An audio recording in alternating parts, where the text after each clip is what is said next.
All right, we are live for the Monday edition of the Morning Check-In. And as always, excited to be back, man. Looking forward to connecting, finding out what you guys are keeping your eyes on, and just sharing my 2 cents on some things that caught my attention this morning.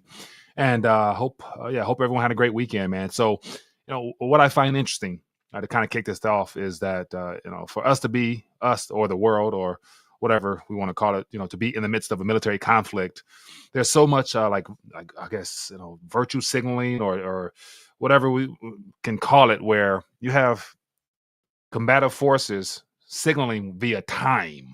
You know, we get U.S. intel saying the next 24 to 48 hours, Iran is going to attack. Then we get, a week to go by. And then we have Israel saying that they're 28 to 48 hours, they may respond. And in the midst of a conflict, who really wants to just tell the opponent when we're coming, unless they're strategically trying to do things in coordination to a much bigger plan of some kind, of which, we may or may not find out. But in the midst of all that chaos, confusion, the price of oil and the petrodollar system and the U.S. economy. So in that order, oil, petrodollar, U.S. economy is something that I wanted to try to, shine some light on a little bit and just share with you some headlines, things that, may not be talked about from the mainstream media's perspective. But given the fact our country wasn't able to refill the strategic petroleum reserves due to the price, and as of right now, this morning, we're getting some very favorable market activity. Looks like,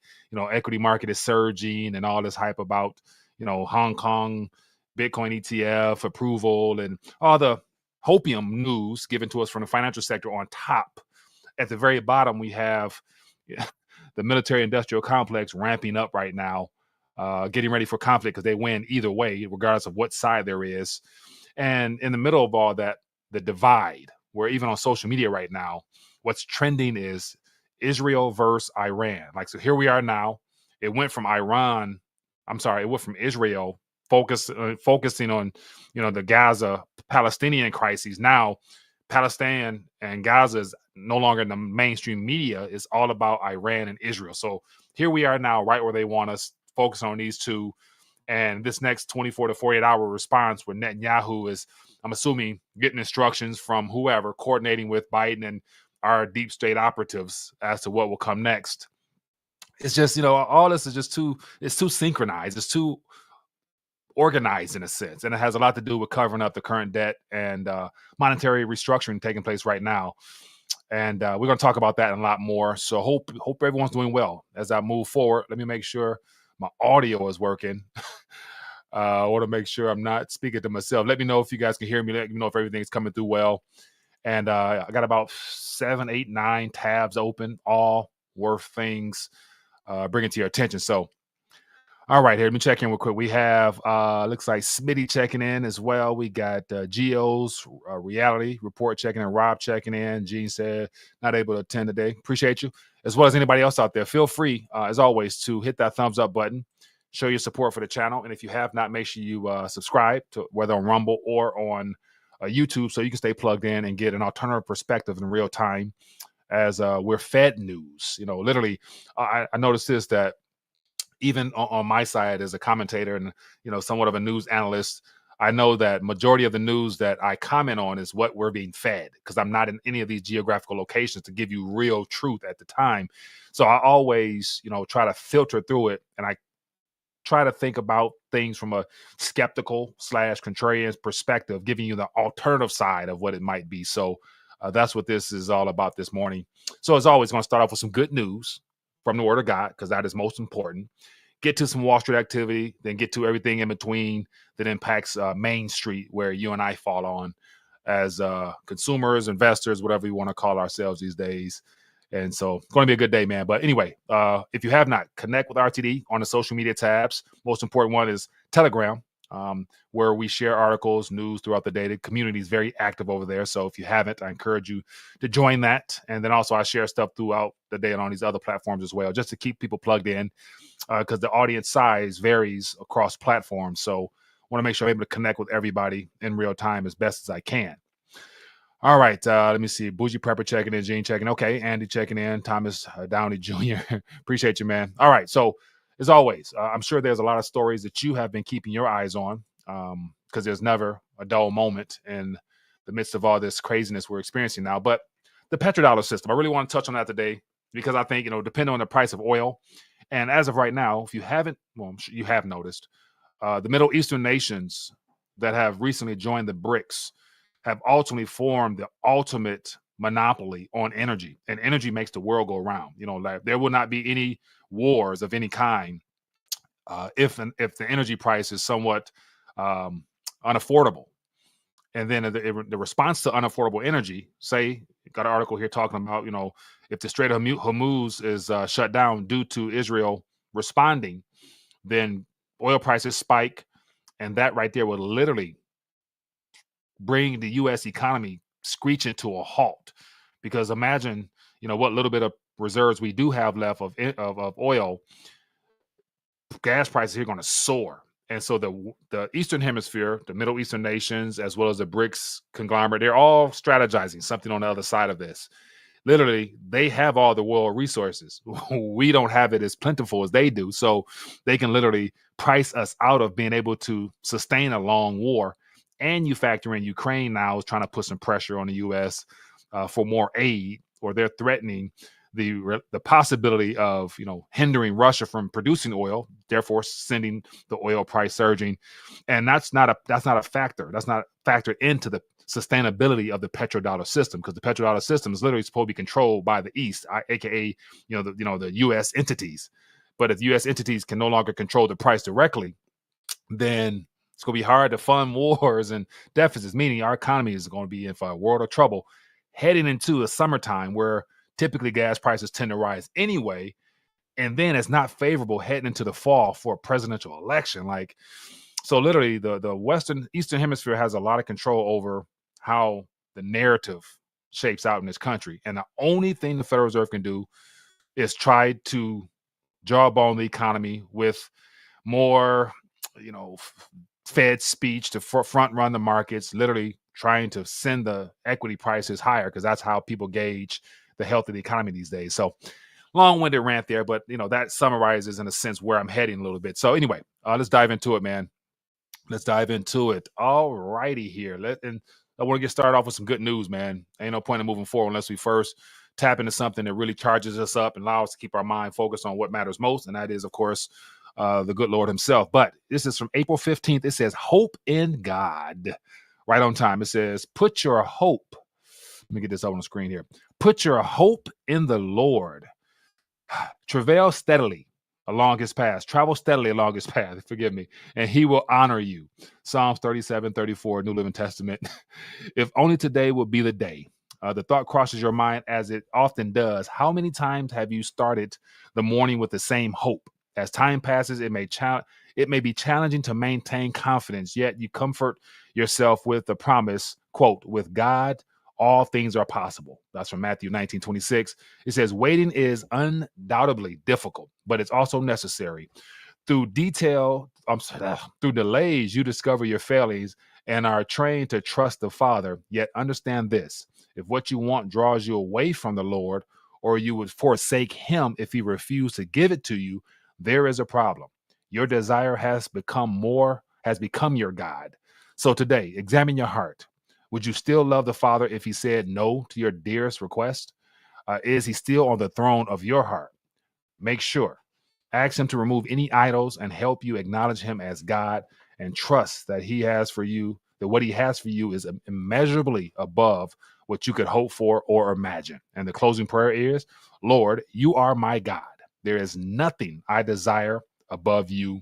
Remove the idols from my life and help me wait for your very best. Amen. All right. Good word for this morning. Hopefully it is of encouragement to somebody out there. Hopefully somebody was edified this morning with that good news. And so as always, as we move forward, man, hit that thumbs up button, show your support for the channel. And so today, with all this virtual signaling, 24, 48-hour heads up that, enemies are giving each other, what could this actually mean? And so I kind of titled this, the next step, the next strike, whether it's Israel's response, because ultimately the goal is to drag the U.S. into this. If the U.S. isn't dragged into this military conflict, then this doesn't help anybody ultimately, because it's all about, the current monetary structure. Everything we're experiencing is about the rebooting, reshaping of the monetary structure into whatever they already have planned. This is a controlled demonstration of a quasi power shift or power struggle, the way it's being presented. And at the center of this is the petrodollar system, or lack thereof. And so where the dollar goes, the rest of the world goes, and our economy is based upon the longevity of the petrodollar system. And so that's definitely being challenged right now. So this next strike could be very costly for the entire world on many fronts. And today I'm just focusing primarily on the energy sector, but let's get into some of the good news. But before I do that, I always got to big up my people, remind people of opportunities here for those who may be new. You never know. And so let's get into it real quick. Some announcements. For those who may not be aware, if you haven't already, I want to encourage you to test your dollar IQ, because all dollars are not created equal. And of course, there's a difference between fiat and sound. And so this test here gives you a chance to see where you stand. As of right now, the average is about 60%. And so people from all walks of life are taking the test, and they're realizing that there's a little bit of a gap in their knowledge bank here. So this is designed to expose that gap in a nice way, and then get you to following some steps. So beneath this video here, I got the 3 monetary steps to monetary savviness, where you just get basic information to plug in those gaps so you can understand the importance of getting sound information these days. So test your IQ, 10 quick questions, make a world of difference. If you find value in it, pass it forward to somebody else, let them test themselves, because ultimately everything heads back towards sound money. But I want to give people a format and a way to do that. So test yourself, 10 quick questions, and see where you stand. All right. Next one here.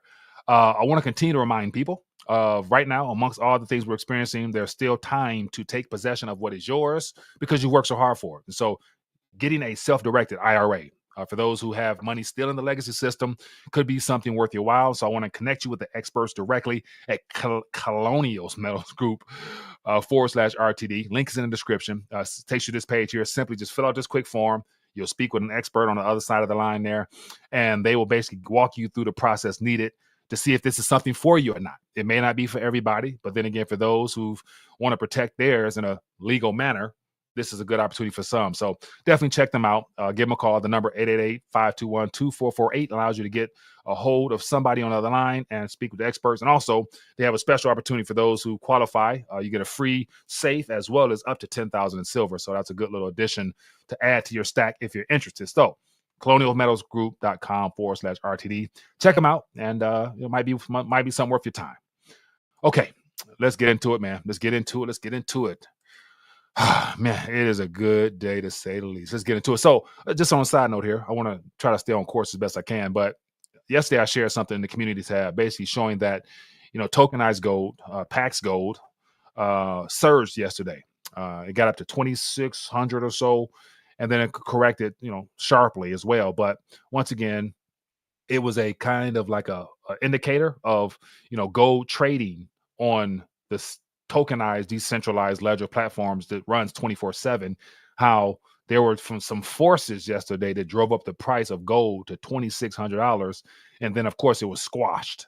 So that let us know, say for example, if gold and silver traded in the same fashion that the crypto space traded, where it's open 24/7 nation worldwide, how literally it will be even that much harder to suppress the price. But literally they did that. And so as of right now, given all the events that took place over the weekend, I was anticipating a different Monday than what we're experiencing now.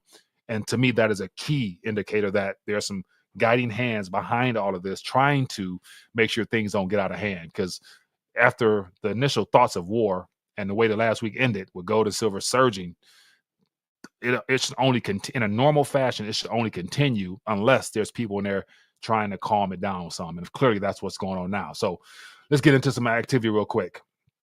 Let me fresh my screen here, and then we're gonna have a little look at the metals activity this morning. So let's get into it. All right. So as of this morning, right now, as I'm speaking, we got gold at 23.28, and as always, in the midst of a potential global war, we got gold selling off right now. Of course, the Crimex family, as always, opened up at 23.56, and of course they came in, dumped 1 million ounces perhaps, and of course it got down. But then again, we know where it's going to go. It's going to go back up.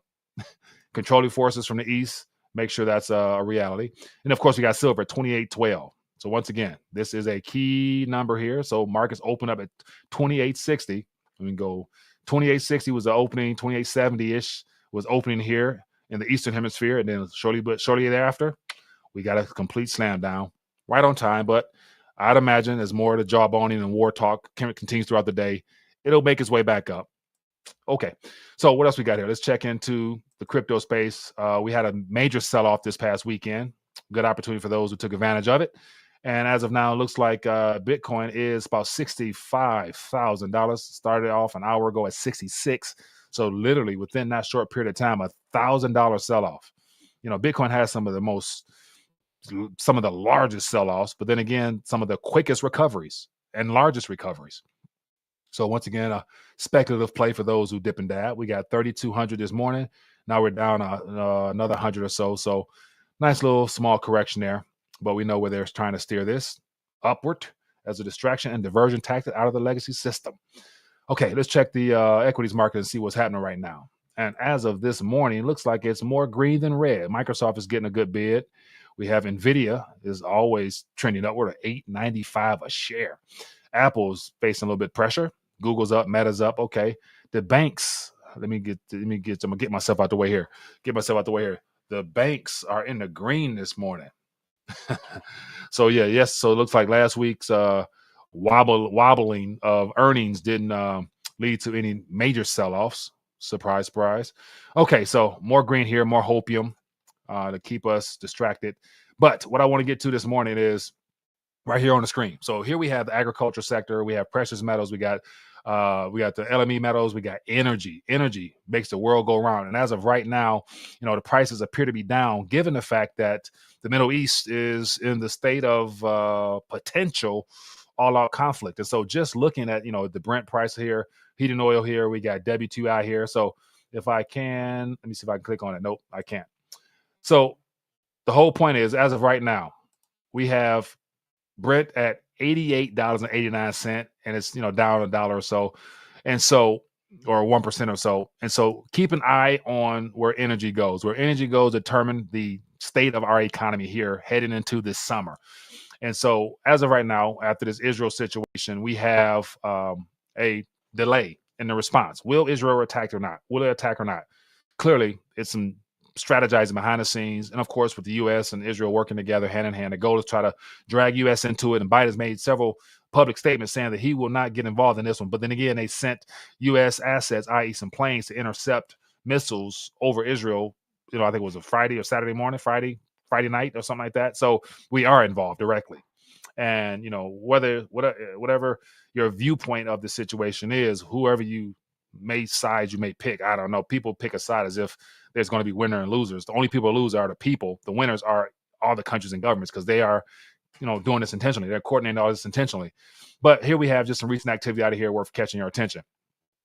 So as of now, flights canceled and disrupted after Iran's attack on Israel. So we're going to get the narrative now. Now Iran is now going to be on the defense and seeing if Israel will attack. So planes have been delayed. And I saw pictures yesterday, people in Israel trying to get up out of there. So we'll see how this goes. But here's something that, you know, caught my attention. On Twitter right now, there's what's trending is hashtag Iran attack Israel. And so literally you got people predominantly siding with either one, Iran or Israel. And of course, the Middle Eastern nations are siding with Iran, where you have more Western forces in promotion and encouragement for Israel. So they're creating this international divide. And ultimately, it boils down to a race war. It's going to be Islam versus Zionists is how they're painting this.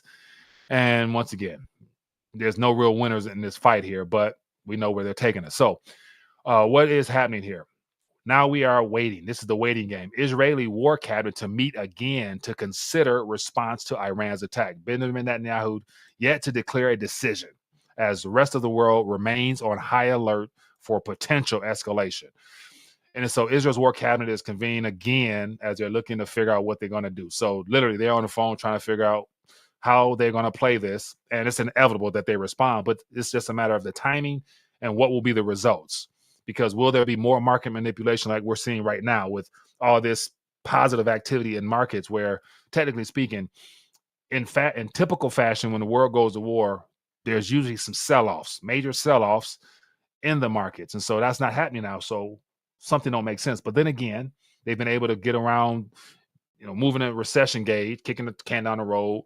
All the indicators in this country, all facets, to indicate that economic contraction, slowdown. But then again, we haven't seen nothing to really show a official recession. So they've able to literally jawbone this economy into a continuous movement forward, as if things are really going hunky dory.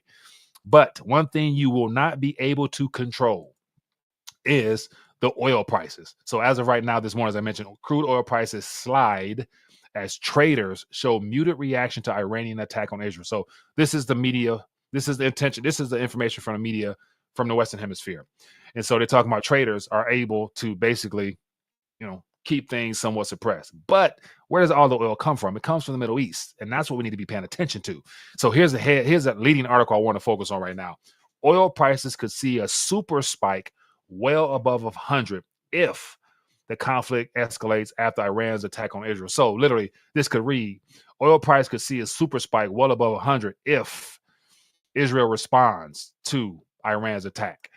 And so it said oil prices could soar to $100 per barrel and beyond, said market watchers, after Iran mounted an aerial attack against Israel, reigniting fears of a regional war. Iran is the home of the vast oil resources, and any disruption to its capacity to supply global markets could push prices higher. It would push prices higher. But then again, as I mentioned, Iran and all the other Middle Eastern nations that are part of the BRICS and all the OPEC plus, all those nations that control the energy supply of the world, they have literally, and I mentioned it several months ago, they have literally positioned themselves as the primary oil monopoly, aka oil energy cartel, to where they literally they are in control right now, ultimately, because they can literally respond in a way where they shut off oil heading to our direction. And that literally brings the U.S. economy to a halt. And then also, as I mentioned before, because we did not refill our strategic petroleum reserves, we ain't got many options like that. So literally, they have more control than we probably want to give them credit for. But let me just share with you some headlines here from a market analyst. It says here, this is from, let me get this guy here. Iran is home of the vast world. I mentioned that. Okay, so we have markets will also closely monitor for developments or closure of the Strait of Hormuz, a key choke point which sits between Iran and Oman, and through which 1/5 of the global oil production flows daily. And then we have, quote here, any attack on oil production or export facilities in Iran would drive the price of Brent crude oil $100, and the closure of the Strait of Hormuz would lead to prices in the $120 to $130 range, says Andy Lippo, president of Lippo Oil Associates. So could you imagine right now we're about 88, we're about 80 Brent crude, let me go back here. What we got here? As of right now, we have WTI at $83 and we have Brent at 88. So could you imagine a world where it goes from, let me get back to my main article, it goes to $88 or so to $120 or $130, literally based upon the response of Israel on Iran if they target some of the energy things, or if Iran decides to cut down the Strait of Hormuz, basically crippling the world's energy. Like, what would that do to our country? It would literally put us, it would set our country back big time. And I don't think the U.S. is really prepared to handle that. Or, once again, as always, I like to leave the disclaimer that if all this is strategically being done and planned, then the U.S. could literally be wanting for an excuse to say that we're being attacked via our energy sector, and then that could lead to some type of legitimate pivot outside of the indicators and things of that nature, not warranting the Fed to pivot, because the government would need to definitely borrow more money, because that's a direct attack on our national security. Energy is an attack on our national security, so that could be even more of a reason to draw the U.S. into this conflict, therefore creating more debt, because the U.S. would need another $1 trillion or $2 just to kick this thing off, therefore juicing up the markets, sending asset prices even higher, and then we're off to the races. Another military conflict, economy still floating around pretty well, heading to the presidential election, and it wouldn't necessarily be a blow against Biden because it's not his fault. He was out on the phone constantly talking to Netanyahu, telling him that we weren't getting involved with this, that we weren't, going to war. This is not our fight. that public propaganda of all the quotes and headlines saying that Biden was not for this war, but all of a sudden our energy's at stake. We're forced into this because who? Iran attacked Israel. You get this? So this is what's happening, man. So the next strike could literally be the one that draws us in further than we're already in and sends the dollar, because that is ultimately what's at threat here, the petrodollar system. Okay, so I want to keep it moving. Let me share with you some other things that caught my attention that should be worth yours as well. I'm gonna share a headline with you. So this is from Kim.com. And so Kim.com, he's an outspoken, patriotic type of figure who speaks against the Western, forces that play here from a libertarian standpoint. And he drops nuggets at times. But I saw this, and this is what made me jump on this. The whole crisis around oil.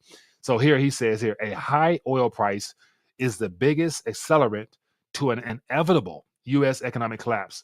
That's why the U.S. government can't afford war with Iran and Ukraine. Is told to stop attacking Russian oil refineries. It says Ukraine is now blackmailing the U.S., to, quote, pay up or we'll send the oil prices to the moon. So not only do we have the potential threat of Israel and Iran conflict sending prices up, but Ukraine is still in the midst of their proxy war, and they're not getting enough attention. So it's good to say the warmongers that's in charge of that department with Ukraine and Russian proxy, they're getting a little jealous. They need some more funds. And so from this article here, let me bring it on the screen here. Literally, Ukraine attempts to coerce West over oil prices. So here we have, one of the Ukrainian puppets here. Foreign Minister Dmitry offered his suggestions for how the West can earn Ukraine's cooperation. And so this is the article here. Basically, to make it smoother, let me summarize it. Give me a second here. Let me just summarize this. It makes it flow smoother. But here we go. Ukraine attempts. So it says, this is from ChatGPT summarization, but it says Ukraine top diplomat suggests the U.S. and other donors should boost military aid to prevent further attacks on Iranian refineries. It says U.S. concerns over energy prices.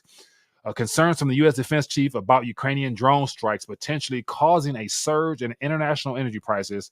And so it's conditional aid discussed. Ukrainian foreign minister mentions that the possibility of halting attacks on Iran oil infrastructure in exchange for, so literally he's saying that we'll halt attacks on Russian oil infrastructure in exchange for increased military support from the West.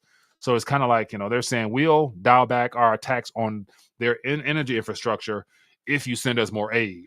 It says slowdown in U.S. military aid to Ukraine amidst difficulties in securing additional funding approval from Congress. So literally, it's not easy to send them funds the way they were able to beforehand, because the U.S. is not really, supporting that anymore.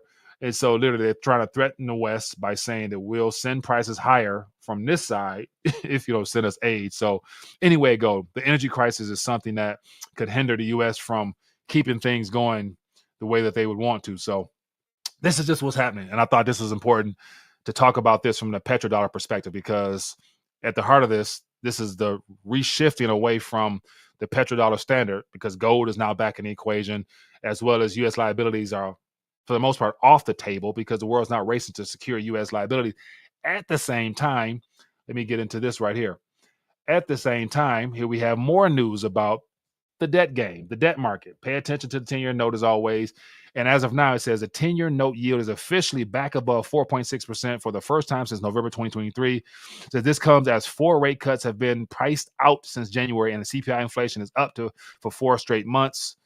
Let me get myself back on the screen here. Forgive me. So this is from Kobayashi letter on recent activity in reference to the 10-year.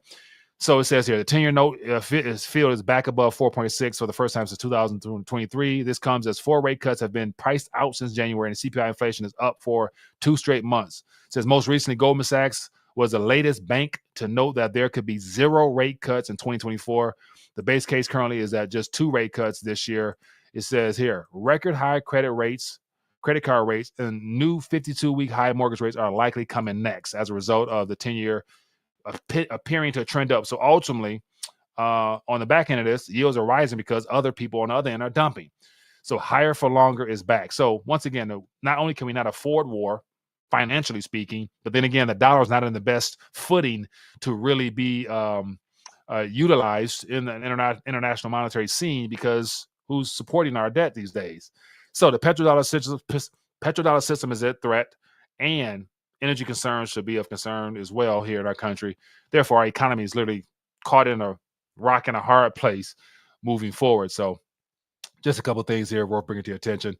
And on another note here, this right here should be very concerning, because Tesla announces its largest ever layoffs. Like literally, so this upcoming layoff for Tesla, Elon Musk basically just doing away with manpower, because that's no longer really a part of the future labor equation, is set to cut 15,000 jobs, according to internal memo. So 15,000 jobs will be cut in whatever time frame he would like to see being done. But it's interesting how we've already got a massive tech layoff. We talked about that before. There's websites here documenting this in real time. But then again, you'll get U.S. figures saying that, the economy labor force is, strong. Okay. But this doesn't surprise me one bit, just because the world is already transitioning towards automation in many facets. And it doesn't help either that, Tesla is redefining the industry as the world's largest robotics company. And so they have their Optimus, I think Optimus 3 robot being rolled out soon, which is the most humanoid style robot that will be utilized, that is being tested and used in their own factories right now. So literally the potential 15,000 people that may be laid off were a part of helping build up the current empire that Elon Musk has. And as of now, they're expendable, meaning that all the greatest labor that has been utilized. So now it's time to kick on the automation side with the robots and everything like that. So literally, if they're talking about creating, thousands, if not, eventually millions of these humanoid type robots for labor's sake, and on, a variety of other things, there's no need for human labor. So this is a very unfortunate event here that Tesla is subjecting people to. But then again, that's the day and age we're living in, where human labor is expendable. So yeah, man, this is what's happening, man. These are some things here impacting everybody from the top all the way to the bottom. And so I wanted to bring this to your attention this morning, man. So let me open up a little bit and get some Q&A for those who want to chime in on some things. And as always, this is just my opinion on how I assess things happening this morning. I could be 100% wrong. So the whole OPEC oil situation, we could get another year or 2, 3 of usefulness of the petrodollar structure, because it's not going to be an overnight thing. Literally, like, the petrodollar has been in operation for over 50 years, so it's not going anywhere overnight. But then again, it's shifting at a much rapid pace, ultimately putting our economy on the pretty much on the cliff. You know what I'm saying? Because wherever the dollar goes, ultimately our economy flows. So the less the dollar is utilized, the less need for our liabilities, and less need for anything coming from the U.S., which is debt based in the most part. So our time is out, says, are Tesla trucks bomb proof? I doubt that. I doubt they're about the bomb proof. Customer service is AI. Smitty says Zelensky's running low on coke. Yeah, Zelensky has profited heavily off of this, all the billions sent to him. Zelensky is a billionaire president, or billionaire puppet president. They're just playing everybody for fools, man. Our time is out, says Mike. The definition of an attack is when you don't see it coming. Iran warned before their response. Exactly, that virtue signaling, right, where they're giving people a time constraints, time limits to when they're coming. Like, to me, that lets me know that none of this is an intended war. It's all about some type of agenda behind the scenes. Because who attacks with an announcement? You're supposed to surprise your opponent, if it's really an opponent. But then again, all these people are working together, man. At the end of the day. All right, what else we got here? Let me see here. So thoughts, ideas, suggestions in the chat. If not, that's all she wrote for this morning. But wanted to check in, let you know what's happening, and keep an eye, because oil makes the world go round, and wherever the oil price goes, our economy will follow, because we're not in the best shape energy wise these days, to say the least. So, all right, it says my custom car shop can never be automated. Hands down, man. And so that's another thing, like the fact that people with these electric vehicles, the fact that people are running to purchase, remote control cars that you got to charge up, to me, just doesn't really play into sustainability and self-reliance. But then again, I guess when you buy into the whole green movement, you want to play your part in helping the ecosystem. James Richter says, keep stacking. Oh yeah, that's a continuous. Devil on the left, Joker's on the right, and I'm stuck in the middle with Christ. Aha, Smitty, good one, man. All right, people. Well, that looks like all she wrote for this morning. We just want to check in, share with you some interesting things, hitting the headlines in a different perspective. So I hope you guys have a blessed day. Go be great, be a blessing, help other people, love on people, and enjoy life while you still have it. And yeah, find a reason to smile. In Jesus' name, amen. All right, good people. See you guys later. Shalom.